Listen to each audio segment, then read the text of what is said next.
खनो दुल्हन बा पति प्रदेश में बा न चिट्ठी भेजलस न फोन कैलस दे दो तो बड़ी संकोच में बा बड़ी सोच में बा पूरा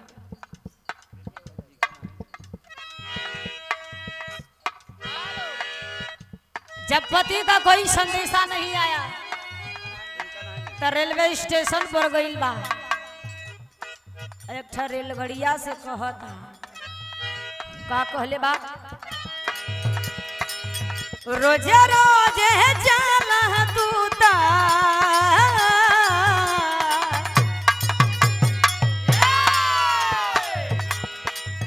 रोजे रोजे जाला तू ता पिया के नगरिया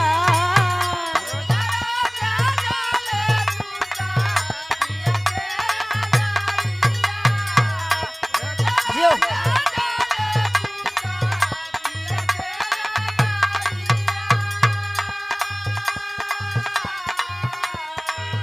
कहियो नहयावस तोरा संग मर सावरिया ओहो संग मर सावरिया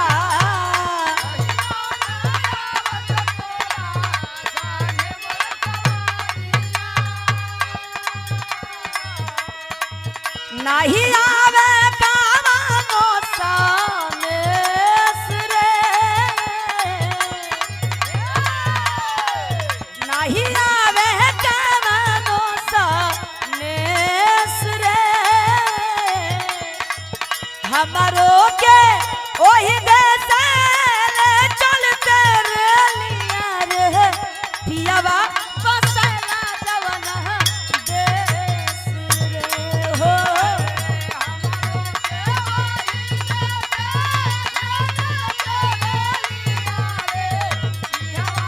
बसला जवना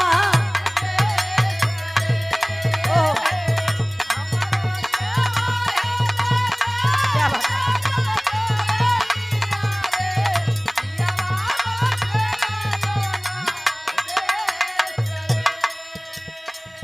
और एक लाइन कहत बा रेलगड़िया से रेलगड़िया हो पिया के ले गईलू लेके नहीं अइलू केवल पहुंचा देलू नया नया गौना में हमके जोगिन बना के यहाँ भैली जनली ना पियावा के प्यार हो नया नोहर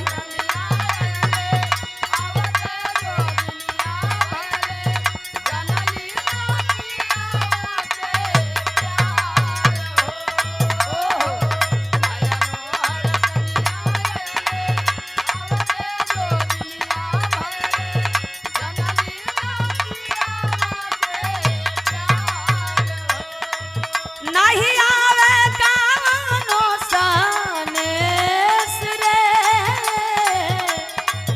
हमरो के ओही देश चलते रेलिया रे पियावा बसला जवना देश रे हो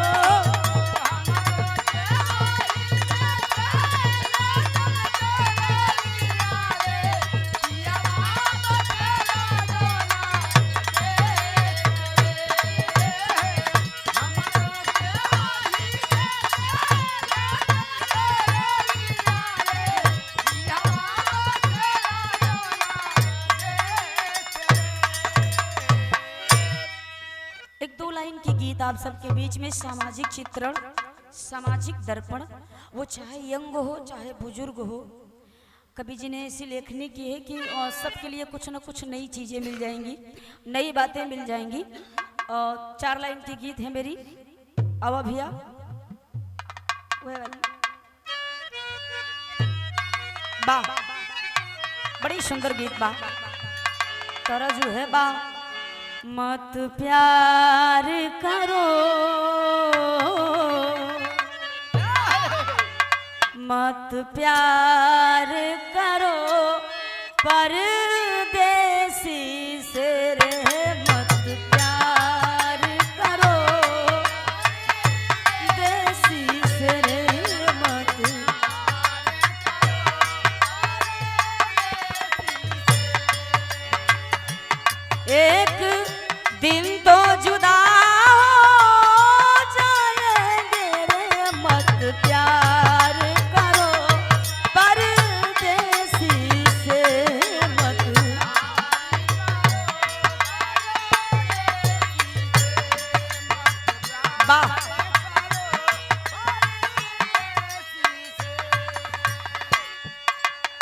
ऐसी पब्लिक मैंने लाइफ में बहुत देखी है, लेकिन आप लोगों के जैसा नहीं देखा। इतना शांति और बहुत ही अच्छा।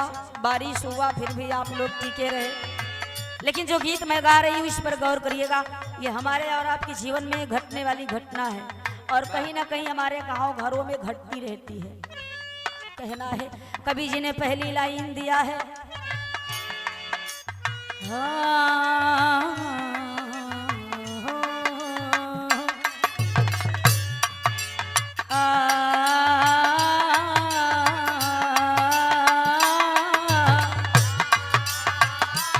ओहो क्या बात है।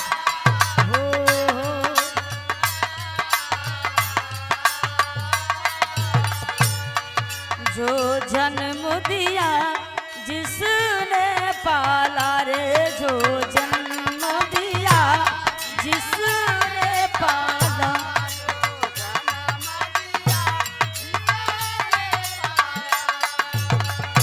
जो जन्म दिया जिसने पाला, वो माई बाबू भूल गए रे, जो जन्म दिया जिसने पाला रे। क्या बात है, जय हो।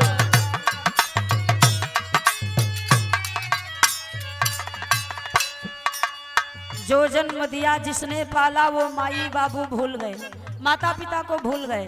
लेकिन कवि जी ने लिखा हमें, अगर हम माँ बाप को भूल गए, हमारे समाज में चल रहा है बेटे को याद क्या रहा। बा ससुराल की सूखी रोटी भी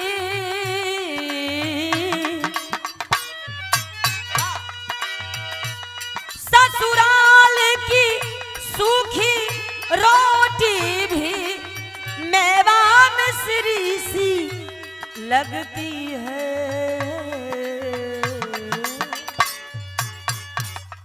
ससुरारी को 2 दिन का बासी रोटी भी मेवा मिश्री लागत हो। बारे भैया ना लागत बा तो के ना लागत हो ना। लेकिन आगे लिखना पड़ा, मेवा मिश्री सी लगती है।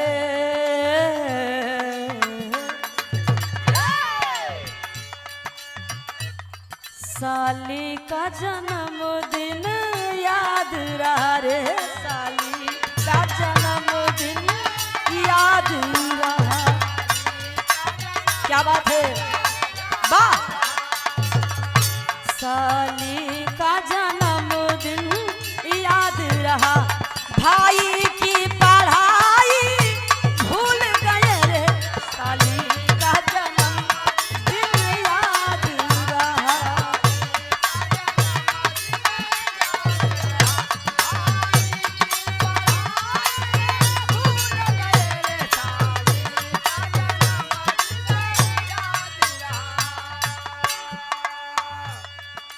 साली का जन्मदिन याद रहा, भाई की पढ़ाई भूल गए।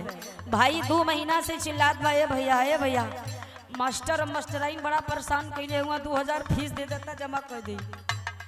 तबले साली को फोन आइले, आज हमार जन्मदिन, आजकल तो बर्थडे कहले, हमार बर्थडे है आज, अइबा ना का कुछ लेके ना अइबा। अरे तब तक जीजा फूल के कोचा हो गई। अरे हमार सड़ हुआ तो हर जन्मदिन हम भूल जाई ना, दुनिया भूल जा। भाई की पढ़ाई भूल गए, पहुंच गए ससुराल में, जन्मदिन मनाया। आगे कवि जी ने लिखा क्या,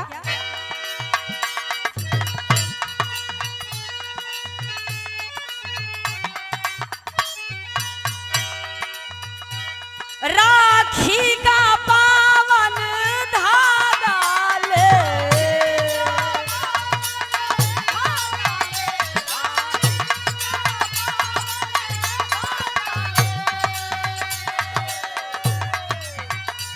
राखी का पावन धागा ले, बहना तेरा इंतजार करे। बहन बेचारी अपने घर से परिवार से दुश्मनी लेके मरद के रिसिवाई के राखी बांधे आइल बा, भाई के पता नहीं बा। भाई पहुंचल कहा मास्टर, आय हाय बारे भैया, राखी का पावन धागा ले बहना तेरा इंतजार करे हो, साले का मोबाइल याद रहा रे, साले का मोबाइल याद रहा।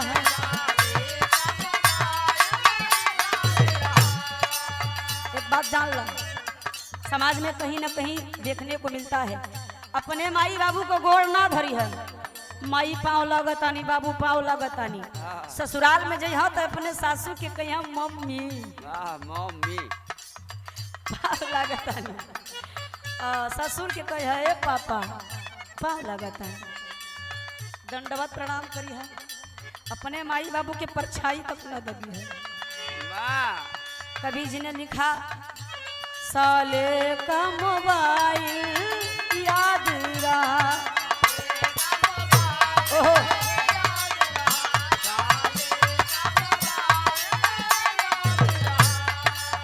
अरे माई राखी की बंधाई भूल गए रा।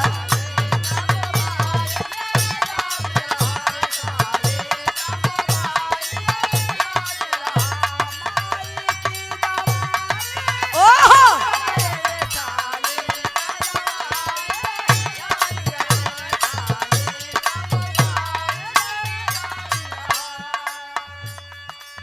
जब समा बंधा हो और महफिल उजड़ जाए तो ना अपने को अच्छा लगता है ना दूसरों को अच्छा लगता है, कसी समा बंधने में टाइम लगता है। खैर आखिरी लाइन पर गौर करेंगे, कहना पड़ा क्या, परिवार दिया है ईश्वरी ने,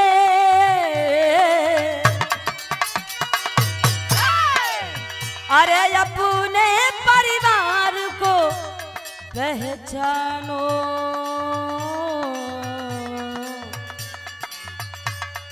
पहचानो पहचानो, वाह जियो।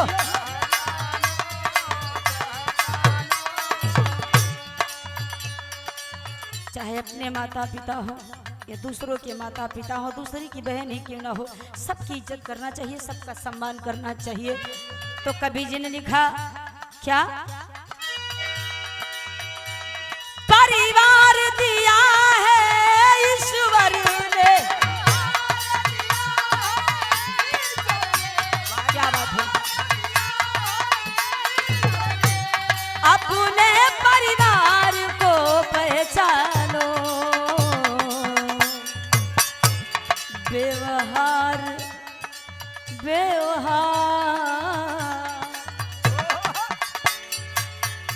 व्यवहार देख कर दुनिया का, व्यवहार देख कर दुनिया का, गुरु सारा न लिखाई,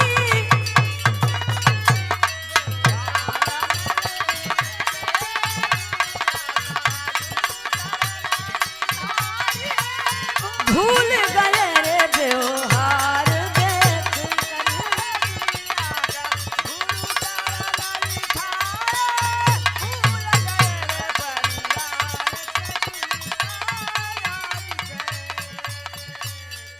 दुनिया का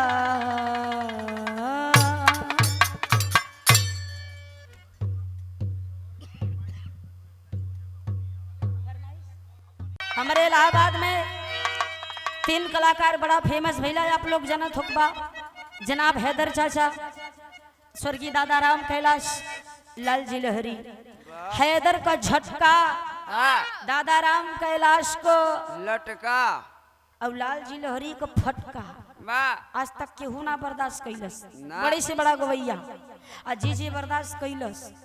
सीधा आसाराम का साड़ू है ये। कभो कभो हैदर चाचा गावे का भैया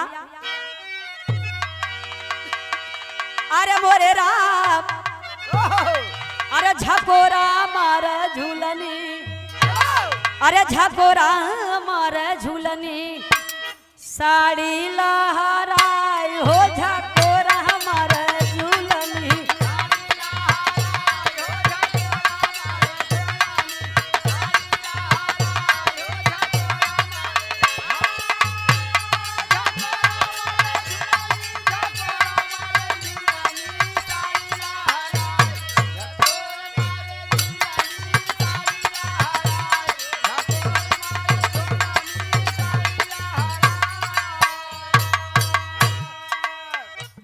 कहा पतरी कमरिया के जबल चकवल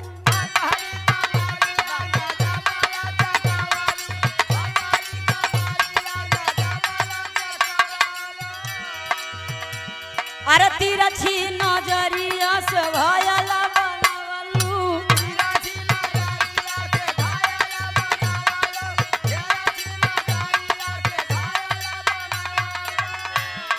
गरे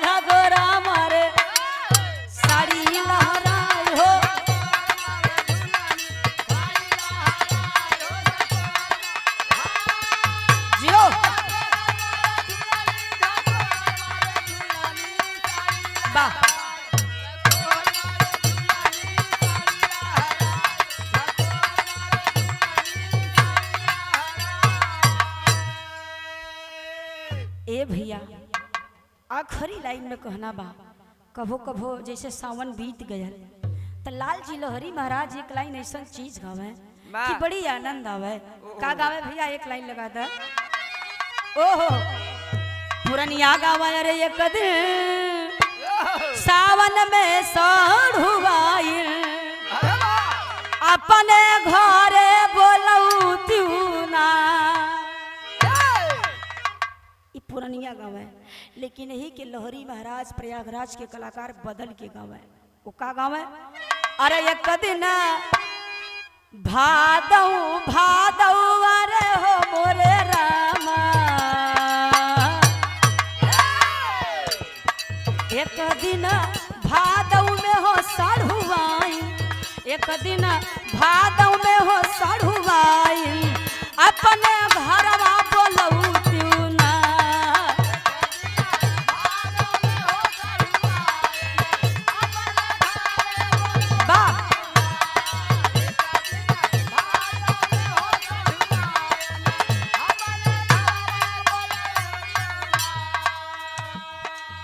एक दिन भादव में सढ़ुआइन अपने घरे बोलौती ना भादव का महीना बा भगवान का जन्म तक हो गई अब भगवान का लालन पालन शुरू बा लेकिन एक लाइन और गवाए दादा राम कैलाश गवाए कहे कजरी कजरी बीत गई रे लाता मरुआ अरे कजरी बीत गई रे लात मरुआ सड़िया नहीं लियवलना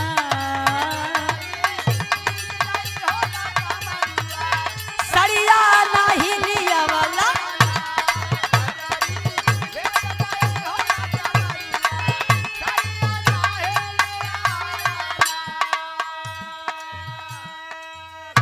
तमाम सारी गीतें हैं अब यहीं से गीत को समापन करते हैं।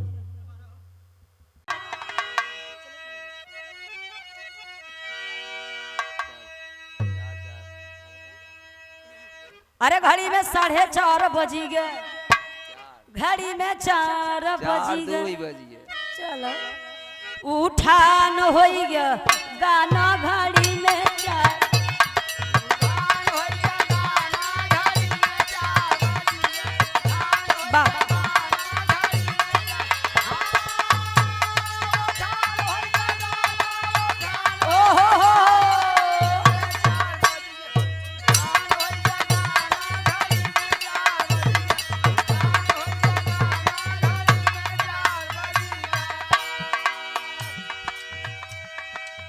अरे घुंगुल छिली मिल पर